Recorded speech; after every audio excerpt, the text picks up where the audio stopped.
Boa noite. Boa noite. Manifestantes jogam notas falsas de dólar no presidente da Câmara, Eduardo Cunha. Governo Dilma entrega ao Congresso a defesa no caso das pedaladas fiscais. Diante do caos, Receita Federal adia o prazo do Simples Doméstico. Inteligência americana diz que a explosão de bomba pode ter causado a queda de um avião no Egito.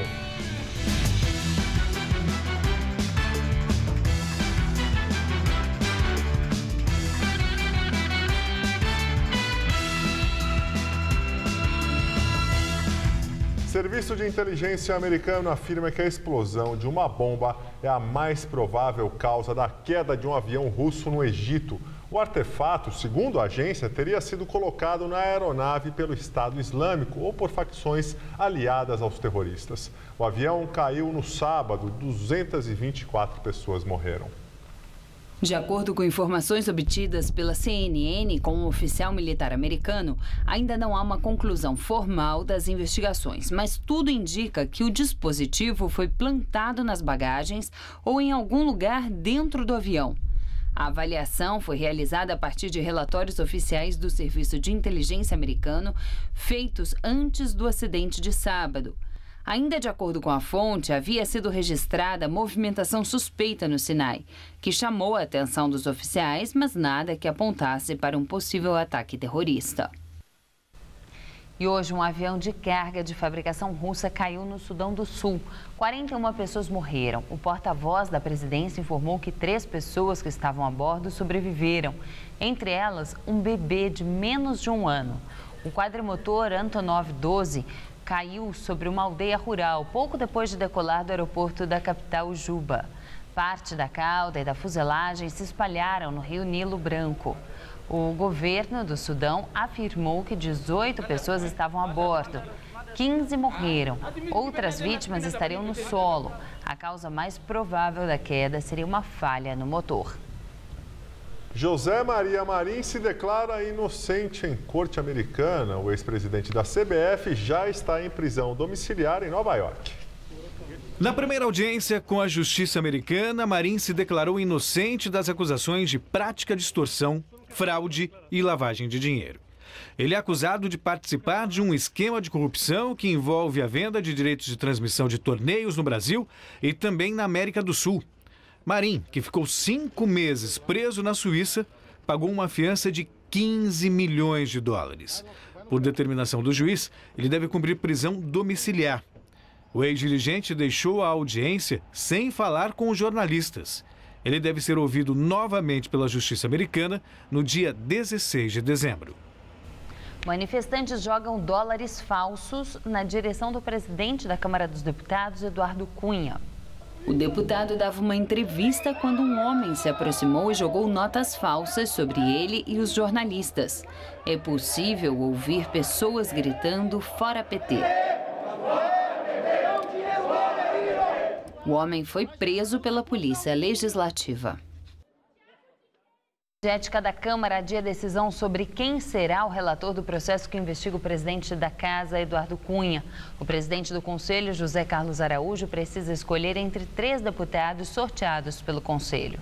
São eles José Geraldo, do PT, Fausto Pinato, do PRB e Vinícius Gurgel, do PR. Ontem, o Conselho de Ética instaurou o processo para apurar se Cunha cometeu quebra de decoro parlamentar ao dizer que não possuía contas na Suíça.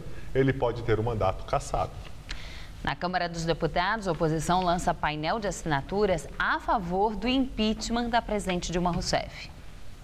O painel foi instalado no Salão Verde da Câmara. O objetivo, segundo os oposicionistas, era estimular outros parlamentares a se posicionarem e pressionar o presidente da Câmara, Eduardo Cunha, a acolher um dos pedidos de impeachment. Mas houve confusão entre políticos da base aliada e da oposição. Teve até empurra-empurra.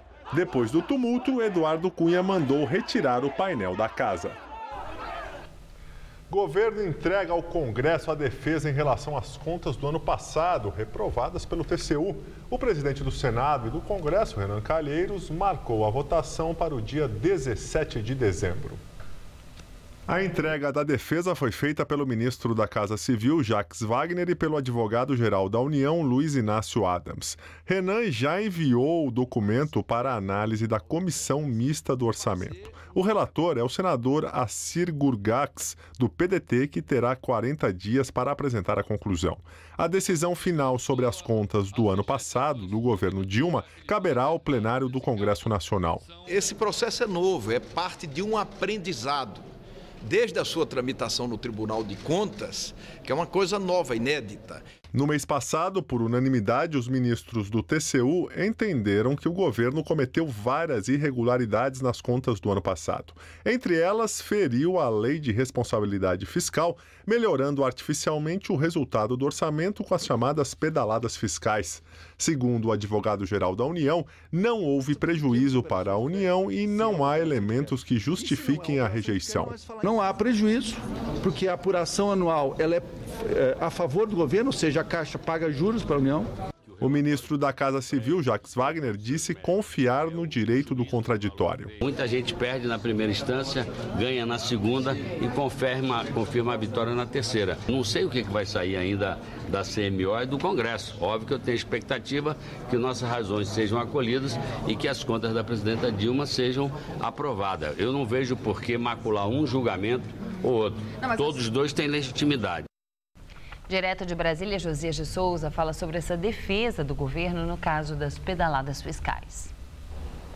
Depois de um breve sumiço, as pedaladas fiscais voltaram ao noticiário. O governo entregou hoje ao Congresso a sua defesa.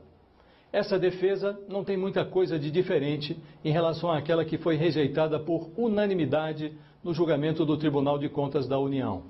O Tribunal de Contas, você sabe, é um órgão auxiliar do Congresso Nacional. Seus ministros são precários, alguns deles têm o rabo preso, mas o corpo técnico do Tribunal de Contas é muito respeitado. Pela lógica, o Congresso Nacional deveria render homenagens a esse trabalho técnico e confirmar a reprovação das contas de Dilma referentes ao ano de 2014. Mas existe um enorme risco de o reprovado ser dado por aprovado. O ministro Jacques Wagner, da Casa Civil, acha que essa é a graça da democracia. Você perde num tribunal e pode ganhar em outro. O problema é que o Congresso Nacional é um tribunal sui generis. Ali, os magistrados andam com um código de barras na testa. Muitos deles se vendem por qualquer trocado, alguns cargos, algumas verbas orçamentárias. É esse Congresso Nacional que vai julgar as contas de Dilma Rousseff. Você deve estar se perguntando, mas e eu com isso? O que é que as pedaladas fiscais têm a ver com o meu café com leite? O diabo é que tem muito a ver. A economia brasileira está em ruínas por conta da irresponsabilidade fiscal simbolizada pelas pedaladas.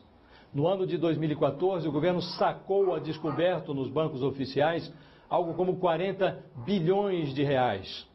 E continuou pedalando em 2015. No final desse ano, estima-se que o buraco das pedaladas vai ser de 57 bilhões de reais, o que vai aumentar o rombo nas contas públicas para algo muito perto de 120 bilhões de reais.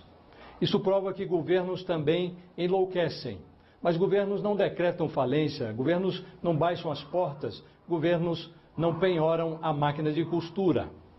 Governos, quando quebram, enfiam a mão no seu bolso, fazem sumir o seu emprego, engolem o seu café com leite.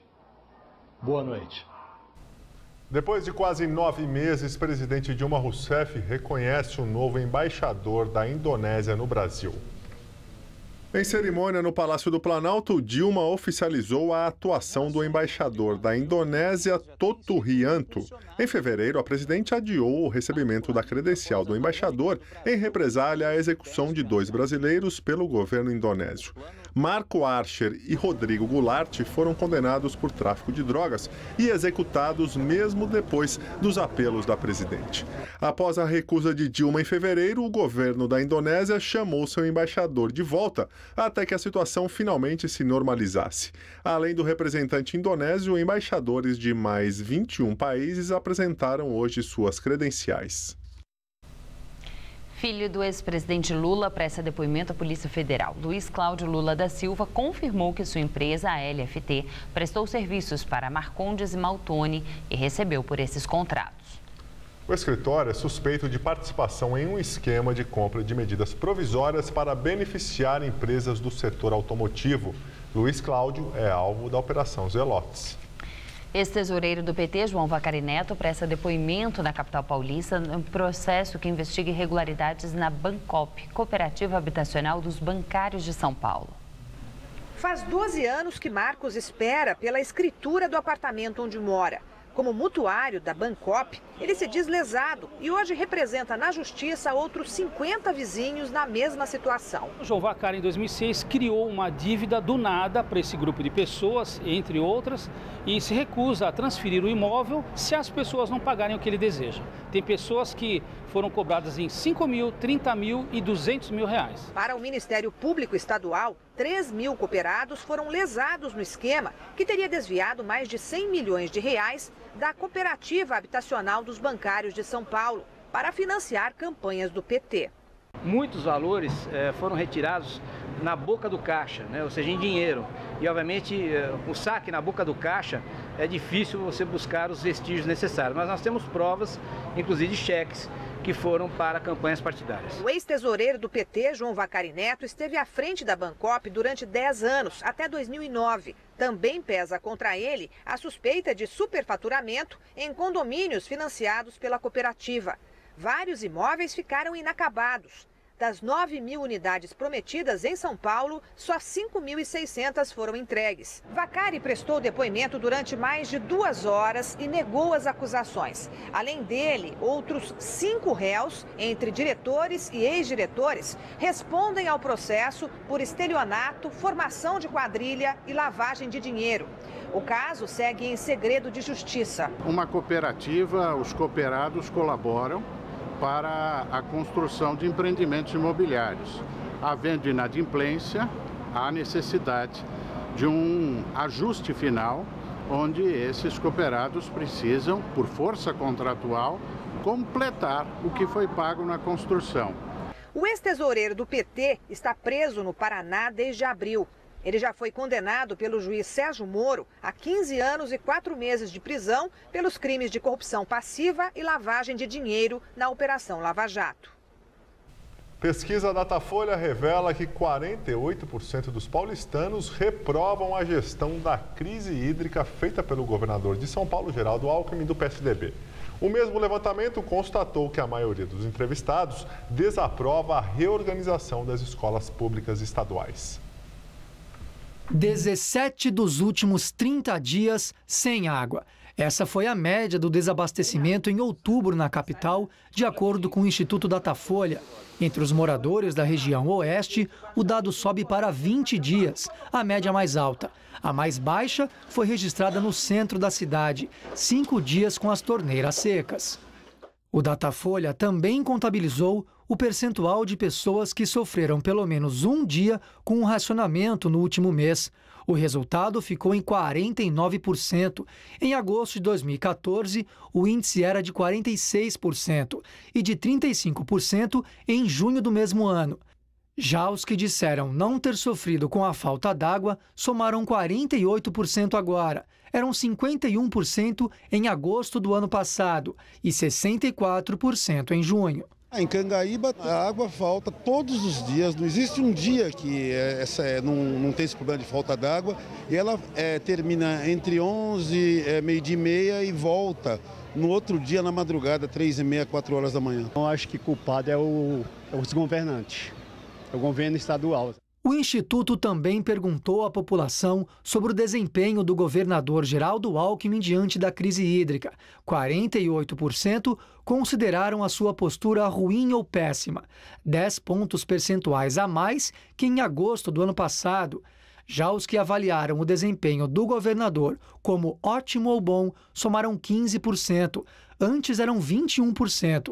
Já o percentual de avaliação regular ficou estável em 35%, 2% não opinaram. A pesquisa também quis saber a opinião das pessoas sobre o processo de reorganização no ensino de São Paulo. No ano que vem, 94 escolas estaduais vão ser desativadas e entregues para os municípios. Outras 754 passarão a ter apenas um dos 3 turnos de ensino, básico, fundamental e médio. De cada 10 pessoas ouvidas pelo Datafolha, 6 não acreditam que isso vai trazer benefícios para a educação. A maioria é contra a mudança, 59%. Outros 28% são a favor, 3% são indiferentes e 9% não opinaram. Eu sou contra fechar escolas, mas dividir do jeito que é dividido, não sou contra não. Benefício para a educação, remuneração correta para os professores, valorização, escola integral para a criança, é isso que é importante. O levantamento ouviu 1.092 pessoas na cidade de São Paulo entre os dias 28 e 29 de outubro. A margem de erro é de 3 pontos percentuais.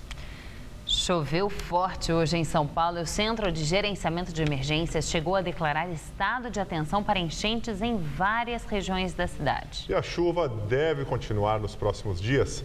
Vamos à previsão.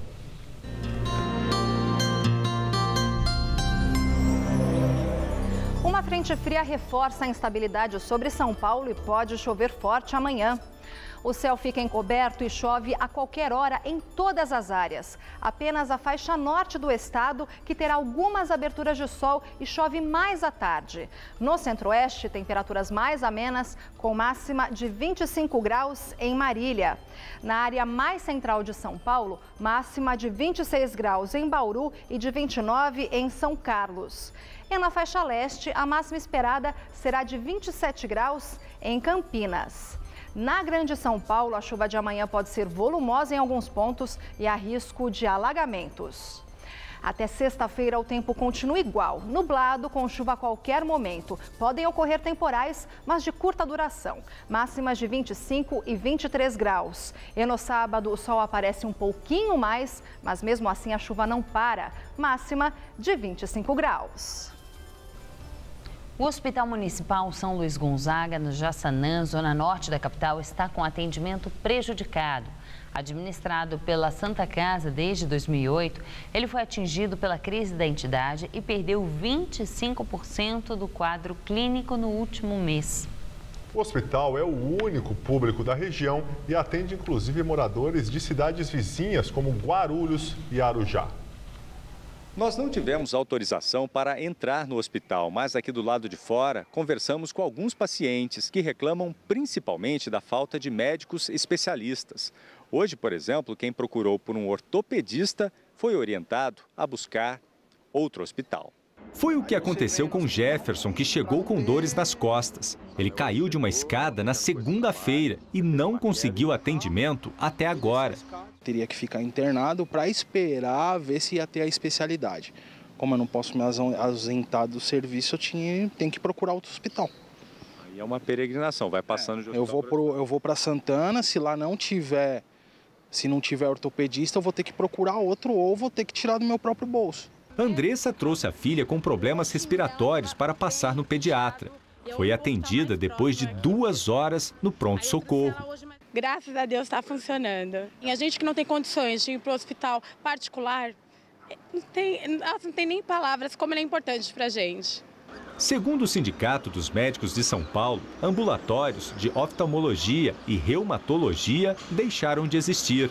Dizer que a Santa Casa e os seus serviços e seus outros serviços funcionariam garantindo a mesma quantidade de atendimento, na mesma qualidade, tendo uma redução tão drástica dos seus profissionais, seria impossível. Se fecha um serviço como esse, o poder público precisa se mexer para garantir a assistência à população. Então, se falta serviço, algum lugar precisa repor. Em junho de 2014, o pronto-socorro da Santa Casa, na região central de São Paulo, foi fechado por falta de material básico para o trabalho. Em novembro, 11 mil funcionários ficaram sem receber o 13º salário. 9 das 24 unidades administradas pela entidade foram devolvidas ao governo do estado. Recentemente, 1.400 funcionários foram demitidos. A dívida atual da instituição é de 897 milhões de reais. De acordo com a Secretaria Municipal da Saúde, a Santa Casa recebe do governo R$ 7.900.000 para administrar o Hospital São Luís Gonzaga. O contrato com a entidade termina no dia 31 de dezembro e a Secretaria diz que já foram selecionados novos administradores. Sobre o contrato com o Hospital São Luís Gonzaga, a Santa Casa informou que cumpriu o acordo integralmente e que fez este ano mais de 11 mil atendimentos mensais no pronto-socorro. A seguir, após falhas no sistema, o governo decide prorrogar o prazo para a emissão do e-social. E erupção na Indonésia. O vulcão entra em atividade. Por causa da fumaça, 700 voos foram cancelados. Qual Casper você é? A minha Casper é informação. A minha Casper é organização. A minha Casper é criação. A minha Casper é luz, câmera, ação. A minha Casper é comunicação, é teoria, é prática, é oportunidade de estágio, é a melhor localização. Essa é a minha Casper. E você, qual Casper você é? Para bom entendedor, meia palavra basta. Não. Por isso, questionamos políticos e autoridades públicas, trazemos informação e esclarecimento sobre os temas importantes do seu dia a dia. TV Gazeta. Bom te ver sempre bem.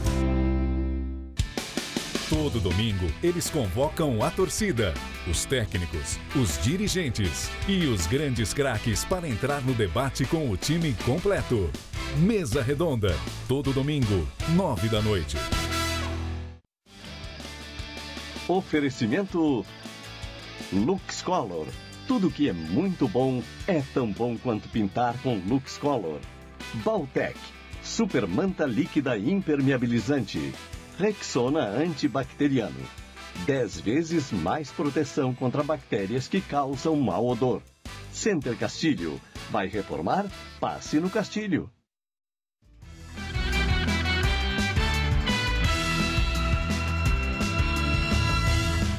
A Justiça de São Paulo lançou um portal para estimular acordos e mediar conflitos entre empresas e consumidores. A ação é uma parceria com o Ministério da Justiça para reduzir o número de processos. O motorista de ambulância João e o cozinheiro Ademar não se conhecem, mas têm histórias bem parecidas. Os dois tiveram que recorrer à justiça para resolver problemas de cobranças irregulares praticadas por bancos. Eu sempre fazia o seguro, né, e pagava parcelado pelo cartão, seguro de carro, né? E automaticamente eu paguei 3 parcelas, mas logo em seguida eles cobraram tudo de uma vez. Aí teve de usar o Procon, do Procon diretamente fomos para a Justiça Comum. Eu fiquei na Caixa durante 6 meses. Eu só tinha um cartão só do benefício. Não era conta poupança nem conta corrente, era só benefício. Aí quando eu saí depois de 6 meses, o banco ficou me cobrando. Aí eu tive que entrar com ação, danos morais. E eles não estão sozinhos nesta caminhada. Mais da metade das 900 mil ações cíveis em andamento hoje na Justiça de São Paulo são das relações de consumo, de pessoas que não estavam satisfeitas com produtos ou serviços de empresas e que não conseguiram resolver estes problemas de uma maneira amigável. E de insatisfação em insatisfação, a justiça acaba sobrecarregada. Justiça tem um preço, tem um custo cada vez mais elevado. É uma justiça dispendiosa e lenta. O processo pode demorar 20 anos, porque nós temos 4 instâncias. Para tentar diminuir as demandas judiciais, foi lançada hoje uma plataforma online que vai funcionar dentro do site do Tribunal de Justiça de São Paulo. Através do consumidor.gov.br, os clientes com problemas fazem a reclamação diretamente com a empresa envolvida, com supervisão dos órgãos de defesa do consumidor. Nos estados onde a ferramenta já está funcionando, o resultado foi positivo. 80% dos casos que chegam ao consumidor.gov são resolvidos em menos de 7 dias. No evento de hoje, 14 grandes empresas de varejo, telefonia e bancos assinaram um pacto pela prevenção e solução de conflitos de consumo e deram um abraço simbólico no prédio do tribunal. O compromisso é tudo o que os consumidores mais esperam. Agir de forma ética, respeito com o consumidor e cumprir com aquilo que você está vendendo. Acabou. Nosso comentarista de economia, Vinícius Torres Freire, fala sobre a decisão do governo de prorrogar o prazo para a emissão do e-social. Muita gente que está tentando registrar empregados domésticos para pagar INSS e FGTS não está conseguindo, como todo mundo sabe. O prazo para pagar as contribuições trabalhistas vencia nesta sexta-feira. Até ontem, o governo dizia, com a arrogância dos burocratas incompetentes, que não iria mudar nada. Agora há pouco, o governo arrumou uma solução. O ministro da Fazenda pediu e a presidente aceitou uma prorrogação do prazo de 30 dias. Você pode pagar agora o INSS e o FGTS até dia 6 de dezembro. O prazo vai permitir que a gente não pague multa. Caso o governo não prorrogasse esse prazo e o empregador não conseguisse fazer e imprimir a guia de pagamento até dia 7, pagaria a multa de 0,33% ao dia de atraso. Apenas neste ano, os trabalhadores domésticos passaram a ter direitos quase iguais a quem trabalha com carteira assinada. Trabalhadoras domésticas, pois a imensa maioria é de mulheres. Antes, eram pessoas legalmente discriminadas, uma selvageria institucionalizada. Agora que a mudança, enfim, era para valer, com o pagamento de direitos com o FGTS, o governo conseguiu fazer besteira em grande estilo. O empregador que queria cumprir a lei, pagar os direitos, não conseguia imprimir uma mera guia de pagamento, porque o site e-social funciona só de vez em quando, em especial no meio da madrugada. O que aconteceu? O governo até agora não fez a gentileza de explicar. O responsável pelo sistema é uma empresa pública, o SERPRO, Serviço Federal de Processamento de Dados. Levou mais de 6 milhões de reais para fazer o serviço.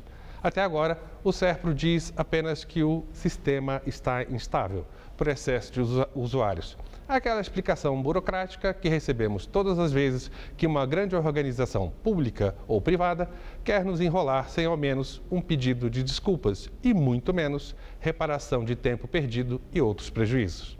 Foi essa arrogância, sem ao menos um pedido de desculpas, a atitude do governo até agora há pouco.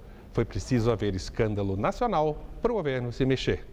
Enfim, alguém vai ser punido ou vai ficar por isso mesmo. Boa noite. Primeiro-ministro da Romênia renuncia ao cargo depois dos protestos em massa que se seguiram a um incêndio numa boate da capital. O primeiro-ministro da Romênia, Victor Ponta, disse esperar que a entrega do mandato satisfaça as exigências dos manifestantes. Ontem, mais de 20 mil pessoas fizeram protestos na capital Bucareste. Eles diziam que a corrupção no governo foi a causa do incêndio numa boate no fim de semana, em que morreram mais de 30 pessoas. Segundo testemunhas, houve falha de segurança na boate. O prefeito de Bucareste também renunciou, afirmando ser moralmente culpado pelo incêndio. Victor Ponta vinha sendo pressionado a renunciar desde antes do incêndio. Ele era primeiro-ministro desde 2012 e está sendo julgado por evasão fiscal e lavagem de dinheiro. A erupção de um vulcão da Indonésia provoca o fechamento do aeroporto da ilha de Bali e o cancelamento de 700 voos. O vulcão Monte Rinjani, na ilha de Lombok, está expelindo cinzas desde o fim de semana. Os tremores são contínuos e ainda é alto o risco de mais erupções. Os aeroportos internacionais de Bali, Lombok e do resort Gurahai devem ficar fechados até amanhã de manhã. Existe o perigo das cinzas vulcânicas serem sugadas pelas turbinas do avião, o que causaria perda de impulso e falha nos motores. O Rinjani é um dos 130 vulcões ativos na Indonésia. A edição das 10 do Jornal da Gazeta termina aqui. Boa noite. Fique agora com o Rony Vono Todo Seu. Uma ótima noite para você e até amanhã.